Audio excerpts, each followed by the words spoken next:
Hi, I'm Jacinta Coonahan and you're watching Coast Community News 5 at 5, December 4. Filling you in on the biggest must-know local news stories, and what a week it's been. Administrator Dick Person releases his bombshell 30-day interim report. Council CEO Gary Murphy has been sacked along with other senior managers, and another 200 staff are set to go. Gosford's palliative care unit receives a green light on construction, and 2 local films hit the global charts. Let's start by going to David. Yes, it's going to be brutal.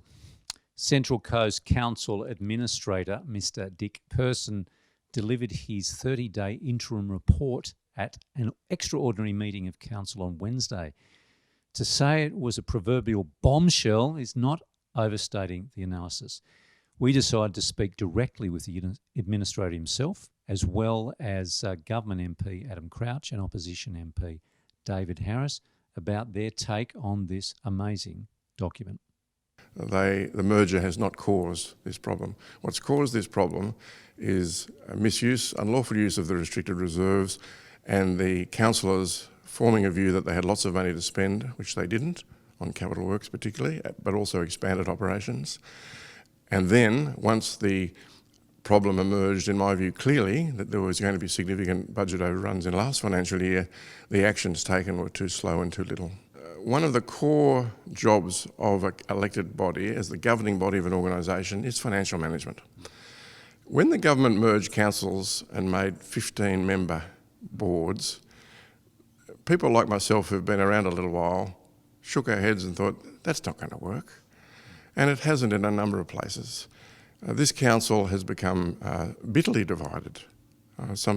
Many people are aware of that. I have people coming up to me in the street when I go out to buy a sandwich, complaining about the council and how all they do is fight and whatever. A council needs to act collaboratively when they've got a major problem like that.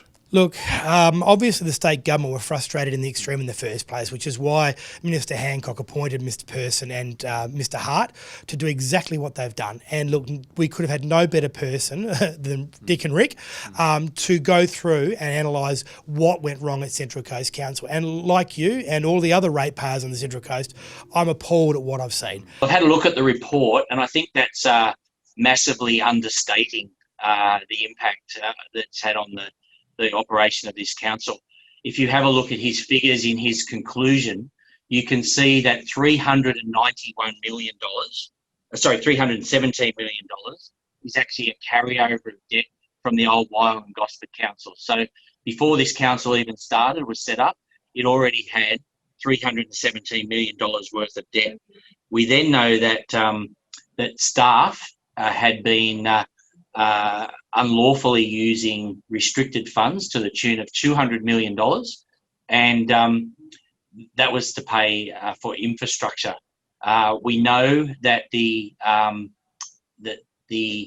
IT system has overblown, and we know that the new council was also set up with a industrial relations decision that had huge staff cost implications as well.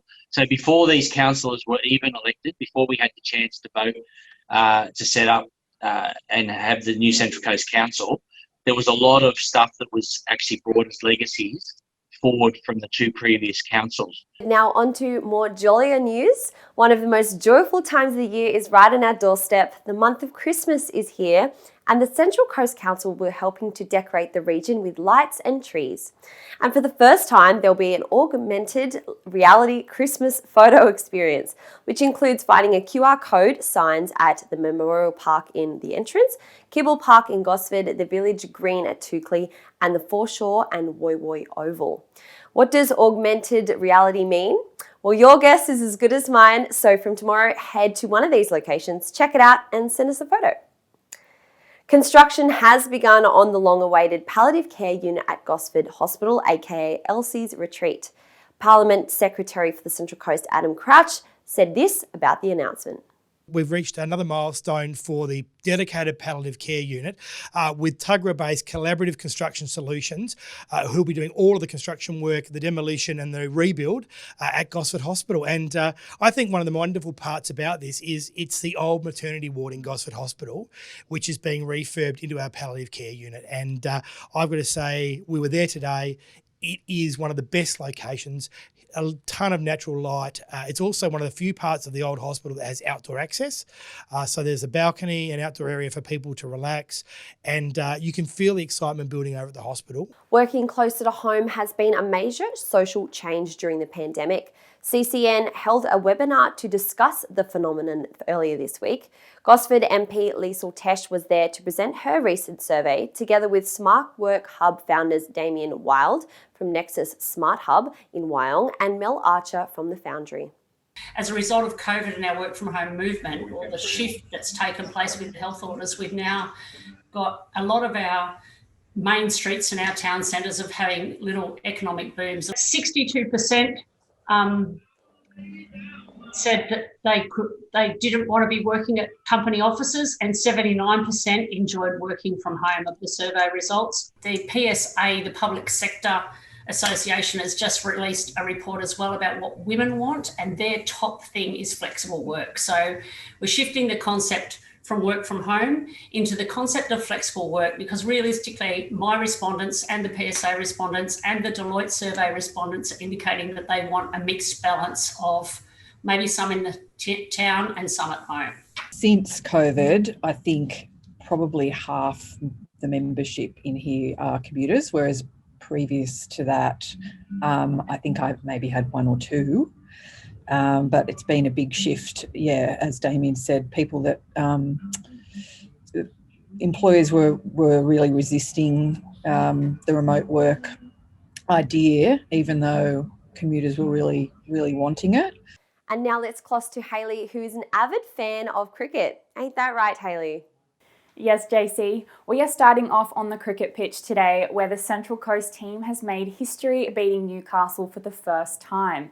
Central Coast recorded the historic 219 victory against Newcastle for 147. Aside from the game day victory, Central Coast still failed to progress through to the final of the McDonald's Country Cricket Championships. And now let's head to the beach, as the first round of Surf Life Saving Central Coast 2020-21 board and ski series was hosted by Shelley Beach Surf Life Saving Club on November 28.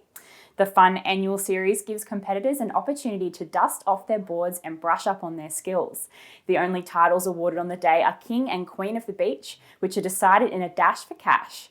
This sees lifesavers race off the beach, through the surf and back again for the chance to win $50. Round 1 crowned Terrigal Surf lifesaver Ryan Green as Beach King, and Beach Queen was awarded to Shelley Beach Surf lifesaver Lizzie Shearer. Round 2 of the series will be hosted by Umina Surf Life Saving Club on December 19. And now let's look at the weekend weather. Saturday will be a max of 29, partly cloudy, and a high 70% chance of showers and a thunderstorm in the late afternoon and evening. Winds will be south to southeasterly, 15 to 20 kilometres an hour, shifting northeasterly 25 to 35 in the morning, then becoming light in the late evening. Sunday will be a max of 32 and sunny. Winds north to northwesterly, 15 to 25 kilometres, tending west to northwesterly, 15 to 20 kilometres during the morning, then becoming light during the evening. Back to you, JC. Thanks, Hayley. Umina local Amelia Foxton is breaking barriers through her new film Salad Days by comparing people's sexual preferences to their preferences in fruit. Unfortunately, we can't show you this film as it has to go through the Global Film Festival circuit, but CCN had a sneaky peek and we can tell you the 9 international award-winning film is very juicy. Read more about it in this week's Pelican Post, issue number 3. All of these stories and thousands more can be found on our website. Don't forget to pick up a copy of this week's Coast Community News, Coast Community Chronicle and Pelican Post. Subscribe to all of our social pipes to stay updated over the weekend and during the week. We leave you today with composer and filmmaker Yandra DeVille from Avoca Beach, who has had her film, Home, A Place of Belonging, accepted by numerous prestigious overseas film festivals. We had a chat with her, so check it out. Thank you so much for watching. See you next week. And this year, Five Lands Walk was cancelled due to COVID. So the night that we were going to be doing the opening ceremony, I released the film as a YouTube premiere. Had social distancing, 10 people here, all raising a glass of champagne, my first film premiere. And then it was just done, and so I'm like, well, I think I should do something with it, spread it out there. So I sent it to a whole lot of international film festivals. And surprisingly and happily, it's been selected for the official selection for Berlin, Barcelona, Paris, London, Montreal, Sydney and Melbourne. So that's been amazing.